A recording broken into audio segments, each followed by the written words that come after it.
Welcome to the 133rd Airlift Wing. The best airmen in the business drive onto the St. Paul, Minnesota Air National Guard Base for duty with the best airlift wing in the world. Home for the holidays. It has been many years since the 133rd Airlift Wing enjoyed a winter without a major deployment overseas. As we reflect on 2012, we take the opportunity to say thank you to families, friends, and the airmen of the Minnesota Air National Guard who serve with honor. Under the command of Colonel Greg Haase, the ANG's premier airlift wing stands ready to respond to domestic operations and overseas contingencies. Since most of us are not deployed over the holidays in late 2012, let's take a tour of the base and talk with the airmen while we highlight important events from the past 12 months.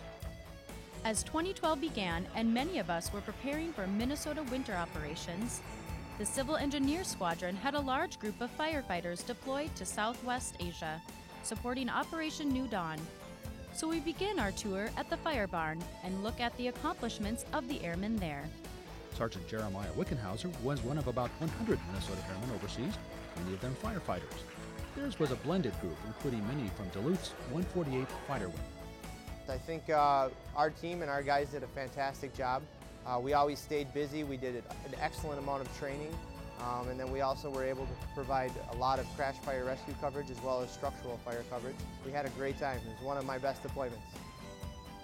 This year was a major milestone in number of hours and locations we served. Over 540 airmen deployed to almost a dozen countries. That's nearly half our organization. It takes almost a small village of men and women to fly and support our 8 C-130H-3 Hercules aircraft. Not long after the first of the year, a large group of airmen and C-130s deployed to support Operation Enduring Freedom. This required aviators, support, and maintenance airmen in 2 locations over several months. Sergeant Alex Hughes, a propulsion specialist with the engine shop, deployed for 120 days. As a team, we kept the airplanes flying. We had an outstanding overall mission capable rate throughout both stages of the deployment. So overall, it was a very positive experience. Later in the tour, we'll come back to the operations group and take a look at their accomplishments during the deployment. In the Minneapolis-St. Paul metropolitan area, including the MSP Airport, we hosted many distinguished visitors who came on behalf of airmen and families. First Lady Michelle Obama visited the Minnesota National Guard for conversations regarding her joining forces initiatives. The wing focused on inspections that culminated in April. Preparations began well in advance for the AMC Consolidated Unit Inspection that resulted in top grades for the 133rd Airlift Wing. The CUI included a compliance inspection, a medical group health services inspection, an aeromedical evacuation squadron HSI, and an occupational safety and health compliance assessment and management program inspection. Heck of a job. The final tally? The major graded areas earned 7 excellent and 4 satisfactory grades, with no major graded areas below the line. While most of the wing got inspected, the 208th Weather Flight conducted field training at a state park off base in April. It was a joint exercise with Marines, helping them improve combat readiness. We could end up, we had guys with the 100 and gals with the 101st, first into Baghdad. They're running with the Humvees on the front lines. And so that's kind of our way to get these guys another look at the other side of the Air Force. This is what we kind of do. We highlighted the Air Expeditionary Force with maintenance earlier. The entire aviation package included airmen from units like logistics, medical, and more. The Adjutant General of the Minnesota National Guard, Major General Rick Nash, came out to wish us well. From March through May, our planes and people flew out of Bagram Air Base in Afghanistan.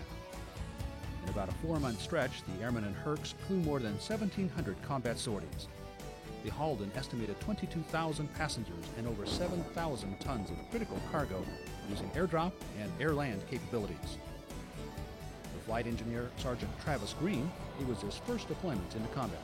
While deployed, it was great being able to actually fly real missions and do things that were worthwhile, not just training. It was great to fly with an actual crew, hard crew, and do your job. Swap outs in the late spring saw fresh crews launching to the new location while others returned home.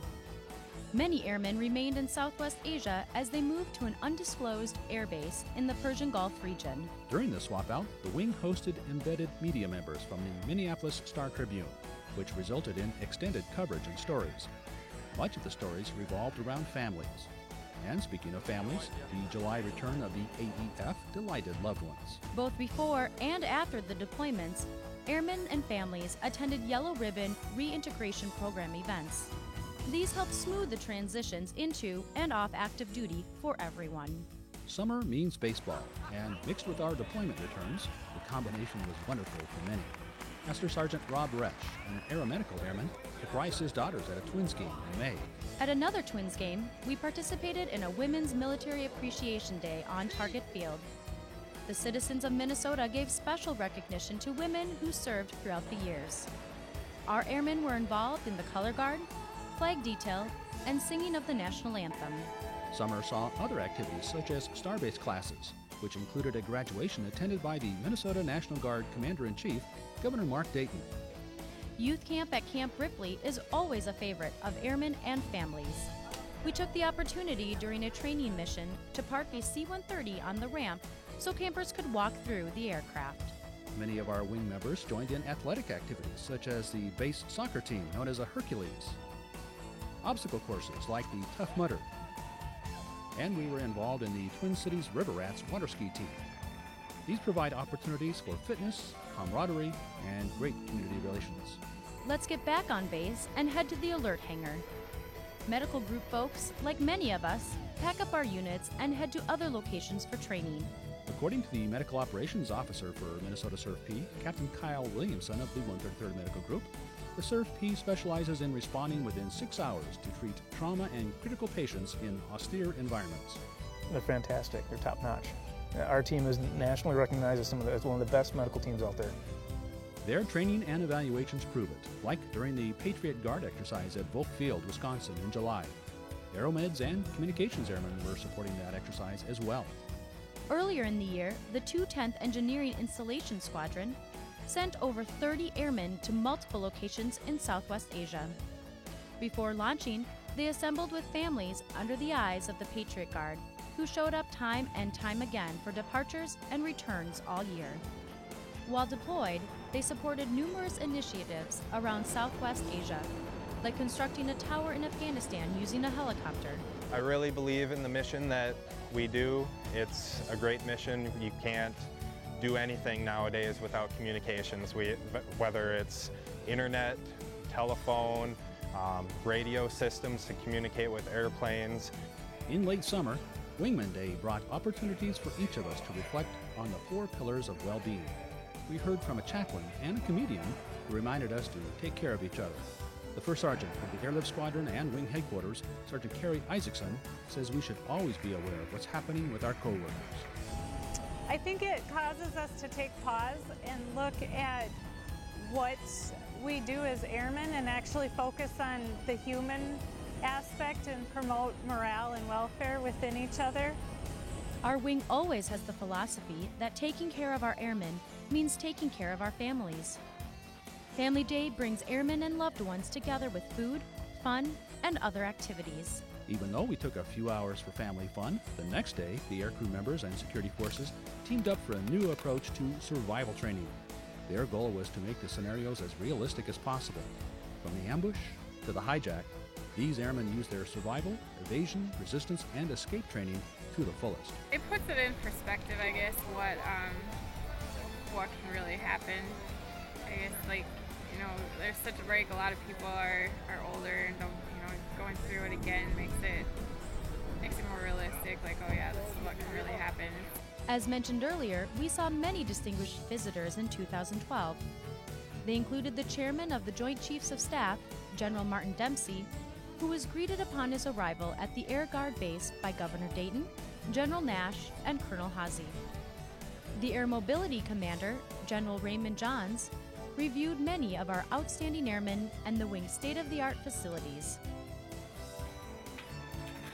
Squadron and flight leadership changes late this year brought opportunities for new growth and inspiration.